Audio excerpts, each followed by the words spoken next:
It's hard to believe that just a few years ago we were in the middle of a coin shortage brought on by the lack of circulating coins. In order to ease the crisis, banks and businesses were breaking out half dollars that weren't minted for circulation. They were minted specifically for collectors. So how do you know if your half dollar is worth money or just worth 50 cents? Take a look at this video for your answer.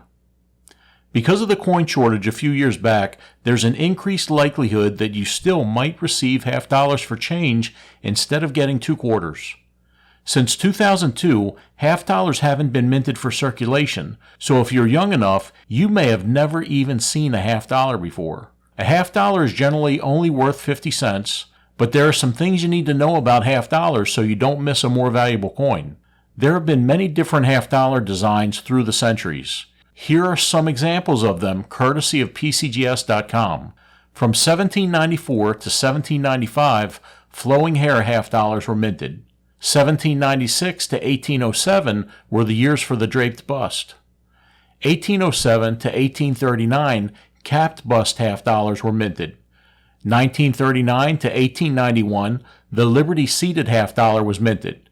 From 1892 to 1915 was the Barber half dollar.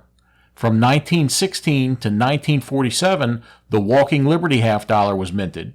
From 1948 to 1963, the Franklin half dollar was minted, and from 1964 to the present day, the Kennedy half dollar was minted. Here are some dates to keep an eye out for. Half dollars minted from 2002 to present day are called NIFCs. NIFC stands for Not Intended for Circulation. These coins are minted and sold to collectors through the U.S. Mint website in limited quantities. They are collector's coins, but they can still be found in circulation. NIFCs can be bought for a couple of dollars in mint state grades from local coin shops. If you come across one in circulation, it's probably worth 50 cents. In 1975 and 1976, a bicentennial design was minted to commemorate the 200th anniversary of the signing of the Declaration of Independence.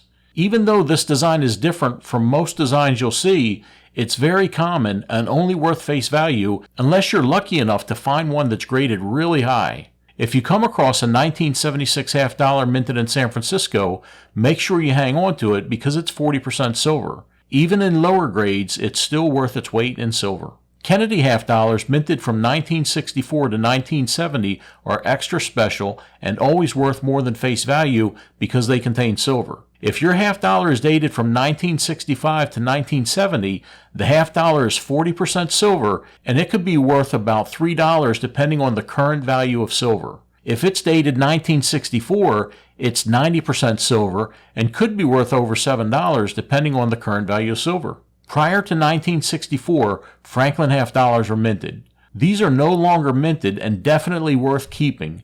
These are also 90% silver and can still be found in rolls from the bank. Franklin half dollars can be worth good money even in lower grades, but find one in mint state condition with full bell lines and you may have just hit the jackpot. In the past few years, have you received any half dollars as change? Drop a comment below and let me know. Thanks for watching.